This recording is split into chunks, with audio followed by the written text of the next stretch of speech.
সীমান্তে কাঁটাতার নিয়ে চড়ছে পারদ। পুশব্যাক পুশিন বিতর্কের মাঝে অনুপ্রবেশকারীদের অদৃশ্য অনুপ্রবেশকারী বলে এক হাত নিলেন বিএসএফ এর প্রাক্তন কর্তা সমীর কুমার মিত্র। অনুপ্রবেশ শব্দটাই হচ্ছে যারা এরা এইভাবে সারপ্রেশিয়াসলি এই দেশের মধ্যে ঢুকেছে, দে আর নট ফ্রেন্ডস, তারা ক্রিমিনালস। শুধু তাই নয়, অনুপ্রবেশকারীরা যে ভালো উদ্দেশ্য নিয়ে আসে না সেটিও স্পষ্ট জানিয়েছেন তিনি। ইনফিল্ট্রেটর ইজ সামওয়ান যাকে ওখানে খুব হার্ডকোর ট্রেনিং দিয়ে তার শত্রু রাষ্ট্রের মধ্যে ঢুকিয়ে দিল। তাহলে অনুপ্রবেশকারীরা আসলে কারা? কোন স্বার্থে ভিন দেশে ঢোকে তারা? জানতে অবশ্যই চোখ রাখুন আজকের এই প্রতিবেদনে।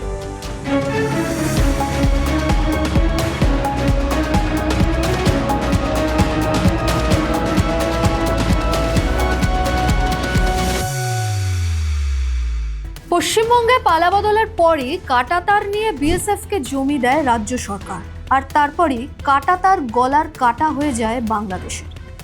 সোশ্যাল মিডিয়ায় একের পর এক ভুয়ো খবর ছড়িয়ে নানা কায়দায় বাজার গরম করার চেষ্টা শুরু হয়। সে ধারা এখনো বহাল। পুশব্যাক পুশিন বিতর্কে টান টান উত্তেজনা ছড়ায় সীমান্ত চত্বরে। কিন্তু দালালের হাত ধরে ভারতে ঢুকে পড়া বাংলাদেশি অনুপ্রবেশকারীরা ঠিক কিসের টানে আসে তা নিয়ে বিএসএফ এর প্রাক্তন কর্তা কি জানালেন, শোনা যাক। অনুপ্রবেশ, আবার অনেকেই বলেন যে ইনফিল্ট্রেশন, কিন্তু অনেকে বলছেন যে অবৈধ অনুপ্রবেশ। অনুপ্রবেশ শব্দটাই হচ্ছে যারা এরা এইভাবে সারপ্রেশিয়াসলি এই দেশের মধ্যে ঢুকেছে, দে আর নট ফ্রেন্ডস, তারা ক্রিমিনালস। অনুপ্রবেশকারী ইস্যুতে সহমত পোষণ করেছিলেন আরেক সেনাকর্তা দেবাশিস দাসও। তারও স্পষ্ট দাবি ছিল মূলত তিনটি কারণে অনুপ্রবেশকারীর দল ভারতে ঢুকে পড়ে। প্রথমত দালাল মারফত, দ্বিতীয়ত কারো অঙ্গুলি হেলনে অর্থাৎ কোনো বড় মাথার নির্দেশে, তৃতীয়ত ধর্মীয় কারণে। কি বলেছিলেন ঠিক তিনি, আসুন শুনেন। একটা ডিমান্ড সাপ্লাইয়ের ব্যাপার আছে, কেউ আসতে চায় তো সেই প্ল্যাটফর্মটা তাকে দেওয়া হয়। তো যেহেতু আপনার প্রশ্নের উত্তরে সরাসরি আসছি, যে যখন এমন তো হয় না যে উল্টো দিক থেকে এখান থেকে কেউ যাচ্ছে লক্ষ লক্ষ লোক বাংলাদেশে সেটেল হতে। একটা বড় ইকোনমি, কাজের জায়গা পাওয়া যায়, এবং একটা যদি সেখানে কোনো রাজ্য যদি তাকে ফেসিলিটেট করে যে এসো তোমরা, আমরা রুটি ভাগ করে খাবো, তোমরা আমাদের ভোটটুকুনি দেবে, তাহলে কি হয়, সেটার একটা পুল থাকে।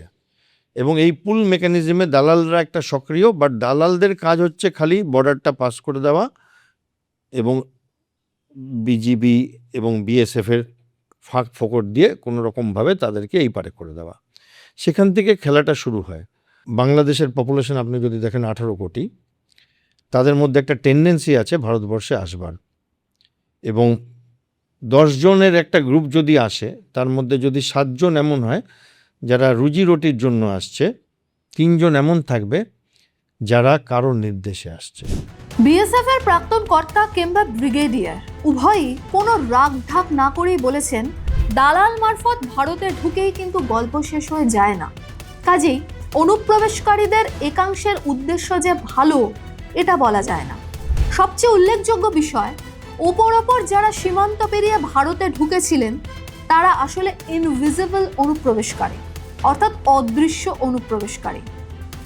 কি বললেন প্রাক্তন বিএসএফ কর্তা, শুনে নেব। ইনফিল্ট্রেটর ইজ সামওয়ান যাকে ওখানে খুব হার্ডকোর ট্রেনিং দিয়ে এবং ধরা না পড়ে তার শত্রু রাষ্ট্রের মধ্যে ঢুকিয়ে দিলেন, এবং সে তাকে টাচ দিয়ে দেওয়া হয়। যেমন আমরা বলি স্লিপার সেল, যারা শুয়ে আছে মনে করা হয়, অথচ তাদের আগে আইডেন্টিফাই করা দরকার আমাদের, কারণ দে আর সাপোর্টিং দেম। এবং এই জায়গাগুলোতে কিন্তু আমাদের যথেষ্ট সার্ভিলেন্স থাকতে হবে, এবং যেটা আগে বলেছি, আবার রিপিট করছি আমি, যে ইনভিজিবল এনিমি, সেই ইনভিজিবল এনিমি কিন্তু তার সেটাকে ভিজিবল করার দায়িত্ব হচ্ছে ইন্টেলিজেন্স ইয়েতে, সেটা আইটিবিপি হোক, বিএসএফ হোক, দিল্লিতে বসে যারা আছেন তারা হন, স্টেট লেভেলে হন, কিন্তু invisible enemy is the most dangerous enemy. সেনাকর্তা থেকে বিএসএফ কর্তা সীমান্ত উত্তেজনায় ভাগ করে নিয়েছেন নিজেদের অভিজ্ঞতা। উভয়ই বলেছেন দালাল মারফত ভারতে এসে দেশের নানা প্রান্তে নানা কাজে ছড়িয়ে পড়ে এরা। তারপর সময় মতো নির্দেশ পেয়ে কাজে নামে, অর্থাৎ অনুপ্রবেশকারীরা একটা চক্রের মধ্যে পড়ে যাদের মাথারা দেশের শত্রু। ঠিক যে কাঁটাতার নিয়ে উত্তেজনা ছড়িয়েছে ভারত বাংলাদেশ সীমান্তে, সেই কাঁটাতার কিন্তু একবার দেওয়া হয়ে গেলেই চলবে না, বরং রোজ নিয়মিত তার ওপর নজরদারি প্রয়োজন। কারণ এটি অত্যন্ত স্পর্শকাতর একটি বিষয়, যা দেশের আভ্যন্তরীণ নিরাপত্তার ক্ষেত্রে অন্যতম গুরুত্বপূর্ণ। বর্ডারের যে পাইপ, যে কাঁটাতার হোক কিংবা পিলারগুলো হোক, আয়রন পিলার, সেই জায়গাগুলো কিন্তু একেবারে কোনো মেনটেনেন্স হয়নি। এখন সেই জায়গাটায় it is left to the criminals.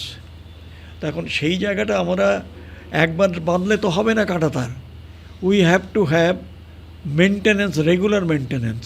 হয়তো দেখা গেল যে আজ আমাদের 600 কিলোমিটার এখনও বাকি আছে হয়তো কাঁটাতারের, সেই জায়গাটা আমাদের সাইমালটেনিয়াসলি যদি হয় তাহলে অন্য কথা, আর তা না হলে ওইখানে যে গ্র্যাজুয়ালি যেন ওইটাকে করা হয় এবং কোনো রকমভাবে তার মেনটেনেন্সে যেন কোনো রকম খামতি না হয়। সীমান্ত নজরদারি দেশের আভ্যন্তরীণ সুরক্ষার অঙ্গ। অনুপ্রবেশকারীদের ট্রেনিং দিয়ে শত্রু দেশে ঢুকিয়ে দেওয়াতে লাভের অঙ্ক দেখে প্রতিপক্ষ। ভারত বাংলাদেশ সীমান্তে যখন ঝাঁঝ বাড়ছে, তখন তার পেছনে কি বিদেশি শক্তির মদত থাকে না? বাংলাদেশের সঙ্গে বর্তমানে দ্বিপাক্ষিক ইস্যুতে কাছাকাছি এসেছে পাকিস্তান, ভারতের যে চিরকালীন শত্রু। সেই পাকিস্তান ৭১ যে নৃশংস হত্যালীলা চালিয়েছে তা ভোলার নয়।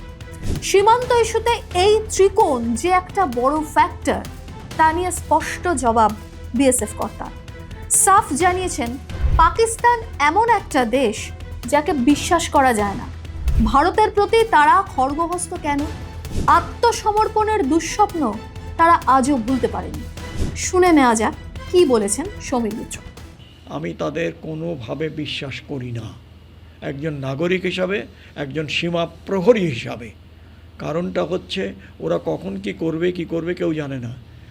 আর ওদের একটা আমাদের উপরে, আমার যতদূর মনে হয় যে আমাদের উপরে একটা ওদের জাতক্রোধ আছে সেই ৭১ পর থেকে, কারণ অত বড় সারেন্ডার হয়নি এর আগে কোনো দিন। কাঁটাতার হোক কিংবা আয়রন পিলার, সীমান্ত সুরক্ষার অন্যতম হাতিয়ার যা ভারতকে নানাভাবে অস্থির করতে পাকিস্তানের পাশাপাশি চীনও পরোক্ষে প্রভাব বিস্তার করেছে বাংলাদেশে। লালমনিরহাট যার উদাহরণ, সেখানকার এয়ারবেস চীনের টার্গেট। উদ্দেশ্য একটাই, যাতে ভারতের ওপর নজরদারি বাড়ানো যায়, অস্থিরতা পাকানো যায় সীমান্তবর্তী এলাকায়। কাজেই হালকা চালে দেখার কোনো জায়গাই নেই। জুলাইয়ের ধাঁচে বাংলাদেশের সীমান্ত ইস্যুতে ফের একবার নৈরাজ্য তৈরির ছক কষছে জামাত, যাদের ইন্ধন দিচ্ছে অন্যান্য মৌলবাদী গোষ্ঠী। অনুপ্রবেশ হঠিয়ে সুষ্ঠু নিয়মে সীমান্তে নজরদারি যার অন্যতম আতস কাজ, দেশের আভ্যন্তরীণ নিরাপত্তার ক্ষেত্রে তো বটেই। কি মনে হয় আপনাদের? লিখে জানান কমেন্ট বক্সে। ভিডিওটি ভালো লাগলে লাইক শেয়ার অবশ্যই করুন, সেই সঙ্গে চ্যানেলটি সাবস্ক্রাইবেরও অনুরোধ রইল। এরকম আরও বিশ্লেষণধর্মী প্রতিবেদন পেতে চোখ থাকুক জিও পালসে।